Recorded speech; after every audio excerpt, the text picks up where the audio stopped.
Assalamualaikum dan salam sejahtera. Saya Nazri Kaha. Ini agenda Awani menjelang pertemuan mesyuarat khas pemimpin ASEAN di Jakarta esok berkaitan dengan konflik di Myanmar.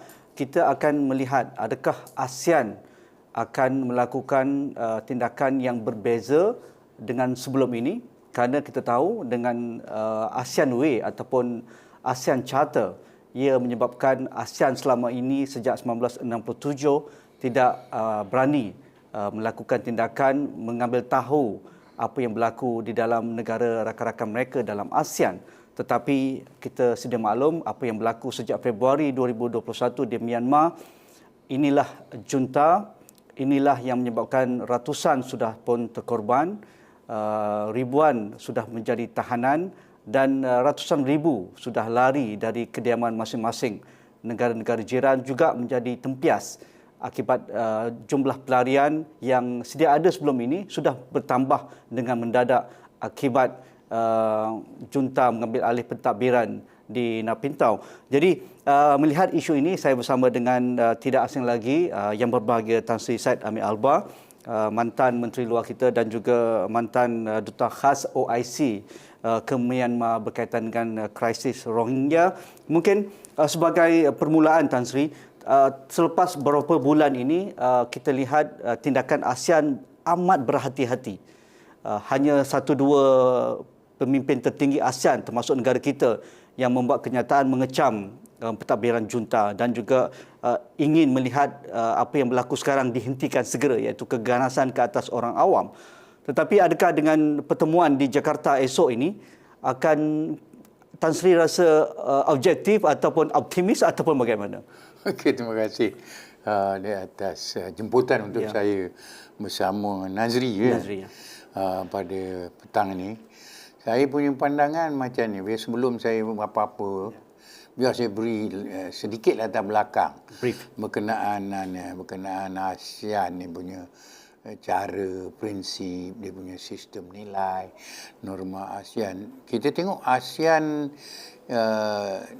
mempunyai prinsip yang dipegang dengan kukuh dan patuh, iaitu prinsip konsensus dan tak campur tangan dalam hal, bukan kerana ASEAN tidak berkesan, dia adalah salah satu pertubuhan rantau yang berjaya, yang disanjung pandang tinggi dalam bidang lain. Tapi bila ada krisis, dia problem sikit pasal dia suka tak nampak apa yang ternampak. Jadi itu menjadi satu perkara. Yang keduanya, Myanmar sendiri semenjak dia mencapai kemerdekaan daripada 1948, lepas itu dia kudeta 1962, lepas itu sampai 2011 tentera sentiasa memerintah dengan cara ganas dan kuku besi, dan dia tidak dapat menyatukan kumpulan minoriti. Jadi itu dia punya latar belakang. Jadi 70 tahun daripada merdeka dia sentiasa berperang, berkonflik. Itu bukan satu negara yang senang untuk diuruskan. Yang oleh itu bila dia mula dengan demokrasi 2011, dia tukar kepada itu. 2015 Suci masuk, 2020 Suci berjaya. Dia dah merasa tidak selesa. Dan ASEAN, walaupun kita banyak, saya tengok komen-komen lah kan, Nazri, yang kita tahu, banyak negatif terhadap ASEAN berkenaan isu campur tangan, seolah dia sakrosanct, seolah dia semacam sesuatu yang tidak boleh diubah. Sebenarnya dia rekaan manusia. Pasal apa tak boleh berubah? Itu persoalannya. Seolah macam kalau untuk orang Islam kita kata ini bukan Quran, kan? Apa yang manusia buat kita boleh ubah. Tapi dia pandang itu adalah sesuatu yang memberi keyakinan di kalangan ahli-ahli. Tak dicampur tangan, senyap, biarkan masing-masing cari cara untuk menyelesaikan. Tapi ini dipandang lebih serius. Dan rakyat pula dah berasa demokrasi. Dia dah sedap demokrasi. Berasa demokrasi ini lebih baik daripada pemerintahan tentera. Dan oleh itu dia melihat bahawa Suci kali ini bila dia menang dan parti yang dia sokong kalah teruk, kan? Dia menang dengan secara landslide. Ini menjadi apa ni, lebih menjadikan mereka lebih curiga. Apa sebenarnya Suci ni punya rancangan, dan mereka tak percaya pada Suci. Lebih-lebih lagi bila selepas Suci membela kes genosid di ICJ di Hague, dia membela kes itu, dia menjadi lebih popular. Kerana dia mengatakan tidak ada genosid, tidak ada jenayah. So Suci adalah ikonik leader, tapi tentera berjaya untuk merosakkan dia punya ikonik image dia. Bila dunia semua merasa kecewa dengan Suci punya perangai. Tapi kita kena salute juga ASEAN. Nak katakan tak campur tangan, pada kali ini ada perbezaannya. Untuk pertama kali bila terjadi coup pada 1 Februari yang tak pernah berlaku, pengerusi mengeluarkan kenyataan bahawa perkara ini patut dicari jalan penyelesaian. Kedua belah pihak mesti cari cara untuk menyelesaikan dan pulihkan semula demokrasi dan kerajaan yang berasaskan pemilihan dalam pilihan raya. Itu tak pernah berlaku. Itu dah campur tangan dah tu. Pasal itu hal ehwal Dalaman. Dalaman. Satu. Nombor duanya, untuk pertama kalinya AICA yang kita punya Human Rights Commission ASEAN punya tu dapat bertemu untuk membincangkan krisis Myanmar. Ini tak pernah terjadi. Rohingya pun mereka tak bersetuju untuk ni. Ini negara-negara yang tak hadir hanya 2. Laos dengan Cambodia tak hadir dalam AICA punya mesyuarat. Dan AICA macam-macam keluarkan kenyataan yang tegas. Vietnam ada kenyataan, Singapura ada kenyataan, Malaysia dan Indonesia mainkan peranan yang ini kan, yang mustahak. Jadi dia itu adalah satu pergerakan campur tangan juga. Interference. Interference. Ketiganya saya tengok ada perubahan sekarang ialah dengan mengadakan sidang kemuncak ni, emergency, untuk membincangkan Myanmar yang tak pernah terjadi. So there is the plus. Saya fikir plus lah yang baik, bahawa ASEAN nampak sudah bergerak lebih fleksibel untuk membolehkan perkara, masalah dia, krisis dia dibincangkan, dan Myanmar pun tak tak halang benda ni untuk daripada berlaku. Tapi soal yang kita tanya, yang saya percaya Nazri tadi cuba nak memberi gambaran apa ASEAN boleh buat. Kita adakan mesyuarat, apa kita boleh buat? Saya fikir kalau kita tak ada mesyuarat pun, dunia akan kutuk kita. Bangsa-bangsa bersatu punya Situs Agung dah katakan, isu ini mesti diselesaikan oleh ASEAN. Dan masyarakat dunia pun melihat bahawa ASEAN lah patut memainkan peranan kerana dia di dalam rantau kita. Dalam kita punya, orang kata, dalam padang kita. Takkan kita kata, oh tak boleh. Sedangkan dia punya kesan, mempunyai kesan sampingannya teruk. Tapi ini kali saya fikir ada pernyataan daripada negara-negara ASEAN. Tadi mengatakan bahawa because oleh kerana coup ni banyak limpahan orang nak lari. Memang betul ada orang lari, tapi ada perbezaannya ni kali. Negara-negara semua tutup dia punya sempadan. Bila dia halau balik. Jadi ini bermakna nak menyampaikan mesej pada tentera. Saya punya inilah bacaan bahawa dia kena selesaikan masalah ni. Tidak boleh mereka lari ke negara lain dan negara lain tak mau terima. So ini semua adalah perkembangan terbaru. Dan ini yang paling memeranjatkan tentera, saya fikir. Ialah sokongan orang ramai. Tak pernah mereka fikir. Tidak pernah mereka terfikir. Dia gunakan kekerasan, dia gunakan water cannon. Apa juga dia gunakan, orang tak peduli. Mati orang tak peduli. Dah dekat 1,000 orang mati. 3,000 lebih yang telah ditahan. Dan orang muda punya penglibatan. Mereka mengorbankan nyawa, tidak takut. Jadi ini adalah satu masalah yang akan akhirnya boleh membawa porak-peranda dan bloodshed, bloodbath, yang boleh mempunyai kesan limpahan kepada ASEAN dan boleh menjejaskan keseluruhan ASEAN daripada segi kita punya political stability kita, keselamatan kita, keboleh yakinan, keboleh percayaan negara-negara luar kepada rantau kita. Dalam keadaan COVID pula tu, Itulah yang saya fikir memang susah. Saya fikir untuk pemimpin-pemimpin ni. Tadi you tanya berkenaan sama ada you optimis tak? Saya tak optimis, tapi saya mempunyai kepercayaan sesuatu boleh dilakukan. Okey. Tan Sri, dalam ASEAN ini kita tahu satu blok yang selesa dalam banyak perkara dan itu Tan Sri ungkapkan dengan baik sekali. Itu tidak boleh dinafikan. Tetapi untuk isu Myanmar dan khususnya krisis terkini yang dilakukan oleh junta di Myanmar ini, adakah rakan-rakan ASEAN, terutamanya rakan-rakan di sebelah atas ASEAN, iaitu dari negara-negara campa, Thailand, Kemboja, Laos dan Vietnam, adakah mereka selesa dengan sidang kemuncak ini? Dan adakah Tan Sri merasakan mereka akan menghantar pimpinan nombor 1 mereka berjumpa di Jakarta esok? Saya fikir macam Thailand, macam Laos, Cambodia dan Vietnam ni dia tak berapa selesa dengan kita memainkan peranan. Kenapa Tan Sri?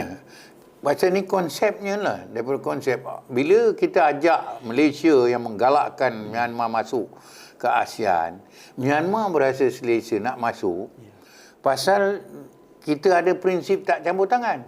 Dia tujam kerajaan tentera dan mempunyai rekod keganasan yang tak bagus. Tapi kita kena faham bahawa Thailand dia tunjukkan ketidakselesaan dia. Laos macam tu juga. Now Filipin juga. Guterres presiden dia kata dia tak pergi. Dia hantar menteri luar dia. Dia mesej dalam bahasa diplomasi bila ada sidang kemuncak. You tak hadir. Itu adalah satu objection secara orang kata diplomatic. Very diplomatic, very lembut, soft diplomacy. Yes, I will attend, but I'm not going to send the highest, person in the country. So, bermakna ASEAN masih tidak kukuh dan mantap, masih tidak mempunyai kesatuan di kalangan negara ASEAN. Tapi saya harap walau demikian, kita akan mencari jalan untuk adakan roadmap. Mula jumpa, kita tak boleh jumpa, adakan perjumpaan dan gariskan, buat garis panduan apa yang hendak kita capai oleh pihak Tatmadaw dan juga pihak kerajaan kesatuan ini, National Unity Government dia. Dan lepas tu kita tak boleh ajak National Unity Government hadir because this is mesyuarat, bukan perundingan. Jadi dia terpaksa Tatmadaw, ini tidak bermakna mereka mengiktiraf atau memberikan legitimasi kepada Tatmadaw. Hanya dari segi praktikal, de facto dia masih memegang kerajaan. Kalau nak merunding, kita kena bermula daripada sesuatu. Saya fikir ini adalah sesuatu yang amat baik, tapi banyak mengecewakanlah. Tan Sri, pengalaman Tan Sri sebagai duta khas OIC ke Myanmar, pengalaman Tan Sri berunding, berdiplomasi dengan jeneral-jeneral junta ini, sukar ke, boleh hunding ke, boleh buka mulut ke, boleh duduk semeja ke, ataupun bagaimana Tan Sri? Saya tengok Myanmar ni ada keajaiban, keunikan dia. Pasal dia percaya dia tidak perlu pada orang lain. Bila kita tengok Niwin kudeta dia introduce Myanmar socialism. Bukan macam socialism tempat-tempat lain. Dia punya own socialism, dia acuan dia sendiri, dia tutup negara dia. Dan dia tidak berhadapan dengan masalah pasal dia kaya dengan hasil maksum, dia kaya. Dan dia ada negara-negara yang akan beli yang bagikan dia foreign currency. So dia pelik. Dan lagi satu, orang dia lembut juga. Masa saya jadi Menteri Luar, OIC, Special Envoy Duta Khas OIC, saya mempunyai akses kepada kerajaan dia. Saya dapat bincang dengan dia secara terbuka. Kadang dia marah, saya jumpa foreign minister, saya jumpa dengan jawatankuasa, saya jumpa dengan jawatankuasa Suruhanjaya Hak Asasi, saya jumpa dengan dia punya think tank. Semua dia buka untuk saya jumpa. Tapi di atas satu, dia kata terima saya bukan sebagai ASEAN, bukan sebagai OIC punya Special Envoy, tapi dia bertemu dengan saya kerana saya bekas Menteri Luar Malaysia dan saya adalah orang ASEAN. Jadi itu dia very very sensitive to foreigner. Very selective, orang-orang kepada orang daripada lebih-lebih lagi kalau orang barat. Nak cakap bagi nasihat apa dia tak nak dengar, dan dia tak pernah dengar pressure. Dia tak pernah tekanan, dia tak pernah indahkan. So and tak ada hukuman. Ini yang memberikan mereka semangat. Masa dia bangsa-bangsa bersatu, majlis hak asasi semua katakan ada jenayah. Dia tak kisah. Dia tak kisah langsung. Jadi dia tak ada pula, bila dia tak kisah, tak ada tindakan ke atas dia. So saya fikir Myanmar ni macam suci sendiri, bukan orang yang senang untuk berunding. Masing-masing susah. Dia kata yes, lepas tu kata ni. Saya pernah jadi Special Envoy of ASEAN ke Myanmar untuk bertemu dengan Aung San Suu Kyi. Bila saya tiba situ, dia kata tolonglah jangan jumpa Aung San Suu Kyi, kerana itu memberikan kedudukan yang tinggi kepada Aung San Suu Kyi, sedangkan dia bukan orang berjawatan dalam kerajaan. Padahal dalam sidang kemuncak ASEAN dia dah bersetuju. Jadi saya fikir kita kena ni. Tapi saya hanya bersemangat sikit pasal dia bersetuju untuk diadakan sidang kemuncak ni kan. Okay.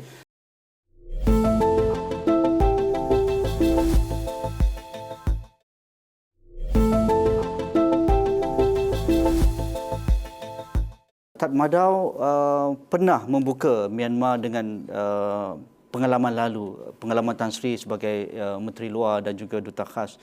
Apabila berlakunya Taufan Nargis, apabila berlakunya genosid Rohingya, maksudnya ia boleh berlaku, boleh dijelmakan. Jadi apa syaratnya besok di Jakarta, roadmap dan timeline itu perlu melihat pengalaman-pengalaman lalu dan melihat realiti semasa supaya segera Myanmar junta dapat duduk semeja dengan mereka yang terlibat di Myanmar sekarang. Saya fikir what you are saying, Nazi, adalah absolutely right. Kita kena gunakan pengalaman yang lalu dan juga mencantumkan dia dengan realiti semasa. So dua-dua ni penting. Narjisnya, yang sebenarnya Narjis banyak kita tak bincangkan macam mana Narjis terjadi. Ada campur tangan. Narjis ni negara-negara barat dan negara-negara luar dah katakan kalau Myanmar tak bersetuju untuk mereka menghantar makanan, mereka akan drop dan buat R2P, right to protection. Dia akan going to untuk menolong rakyat yang terjejas dengan najis, cyclone besar. So we have a very good Secretary General, Surin come in, you orang tak sama masuk campur. You boleh buat apa yang nak buat, tolong ini. Tapi gunakan ASEAN Secretariat. Oleh kerana reputasi, keintelektualan, yang orang hormat ini sekarang Cucu Agung dia semua just macam executive secretary or political party, you know. Dia tidak dapat memainkan peranan aktif dan proaktif. Dia lebih administrative, executive. So itu yang menjadi susah, dan kita nak menggunakan itu Narjis tu 140,000 orang mati tu. Dia punya tercundang korban daripada ini. So yang hanya satu aja saya beritahu, ini akan menyebabkan Myanmar jadi failed state. The whole economy will collapse and ada targeted sanction. Military is involved in the economic activities. Dalam aktiviti ekonomi secara mendalam di Myanmar. Oleh itu mereka mesti mempunyai kemahuan untuk mencari jalan penyelesaian. Tapi mesti sabar, the other side untuk kena sabar, kena balance. Kena cari jalan convergent. Tapi Tan Sri, realiti semasa yang saya maksudkan adalah kebangkitan anak muda Myanmar. Kebangkitan anak muda mereka, walaupun 70 tahun di bawah junta, Mereka rasa itu zaman datuk, nenek dan bapa mereka. Tetapi sekarang apabila mereka merasai demokrasi sedikit sejak 2011 itu, mereka menikmati, mereka embrace demokrasi. Mereka terbuka dengan dunia luar, globalisasi dan perdagangan dagangan dunia. Mereka mahu kerja, mereka mahu pendidikan. Adakah junta tidak akan berkompromi dengan melihat kebangkitan anak muda di Myanmar? Saya ada dua perkara yang penting. Saya fikir yang saya anggap junta mungkin tersilap baca kan. Satu ialah ini mempunyai sokongan rakyat, kebangkitan rakyat, dan kebangkitan rakyat ini tidak takut mati. Mereka rela berkorban. Orang muda tengok. Saya berasa sedih bila tengok girl tu, budak-budak muda, lepas tu dia tembak children, 50 children have been killed, which they have been doing in North Rakhine State. Now is to their own people. And then dia buat macam ni dan orang tak nak bergerak.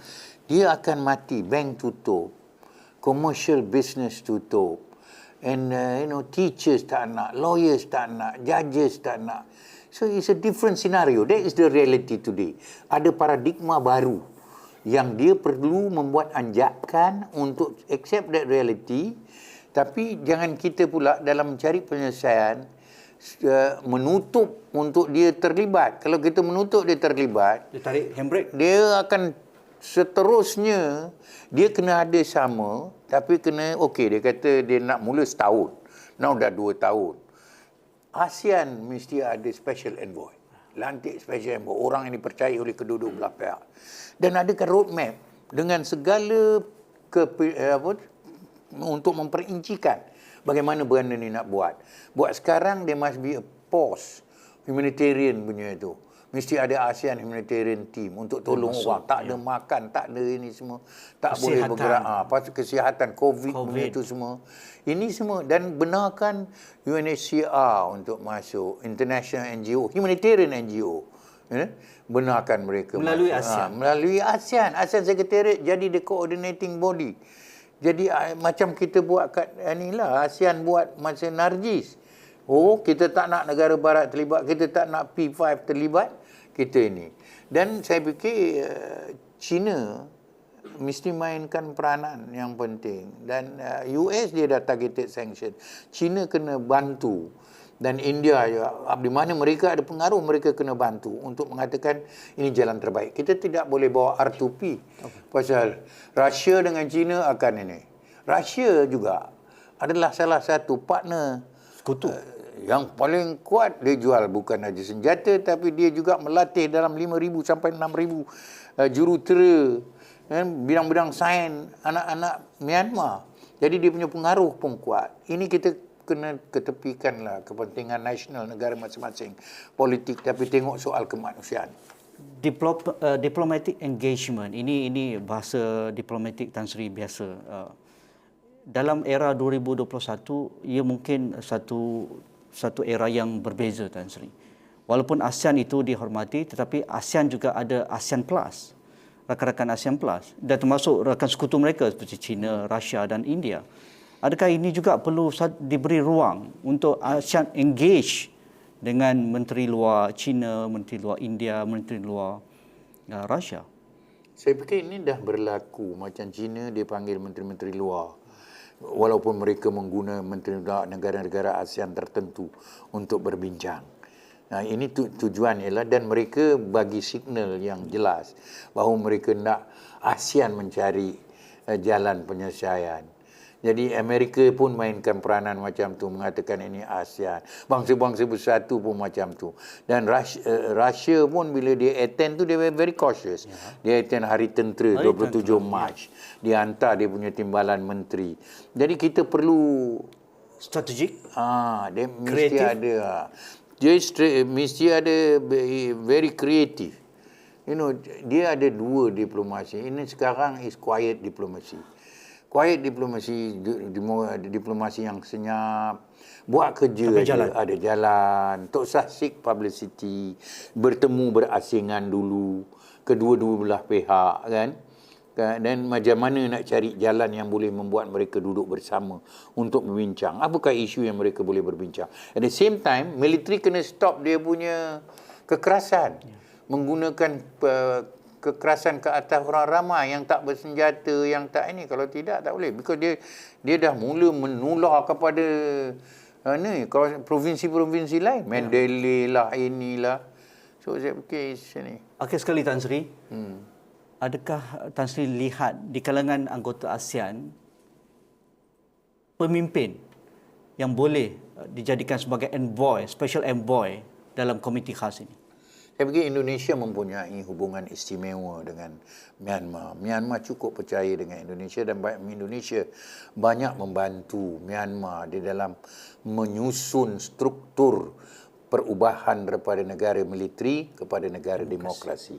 Indonesia membuat macam-macam program untuk ini dan mereka sentiasa berinteraksi. Jadi saya fikir kalau nak ada special envoy lah yang bebas, yang tidak memihak, yang boleh yang boleh meyakinkan kedua-dua belah pihak, kita patut cari daripada Indonesia. Kalau di peringkat pemimpin, saya tengok orang macam SBY, Kalau Indonesia lah, mungkin apa tu kalau Tan Sri sendiri kalau di saya tak boleh. Kita nak lebih tinggi. Saya dah. Okey, tapi akhir sekali Tan Sri rasa ini merupakan langkah pertama ASEAN esoknya dan pasti perlu ada susulannya Tan Sri. Mesti ada susulan because ini sekarang perhatian dunia. Apa jadi apa, orang semua very keen tu untuk mengetahui apakah hasil mesyuarat ni. Jadi kita juga, saya pun sama juga. Okey. Terima kasih. Terima kasih yang membahagia Tan Sri Syed Amir Alba, mantan Menteri Luar dan juga mantan Duta Khas OIC ke Myanmar. Itu sahaja dalam kita membincangkan isu Myanmar pada ketika ini. Kita tidak mahu Myanmar menjadi sebuah negara yang gagal ataupun failed state. ASEAN perlu bertanggungjawab melakukan sesuatu. Sekian Agenda Awani, kita jumpa lagi.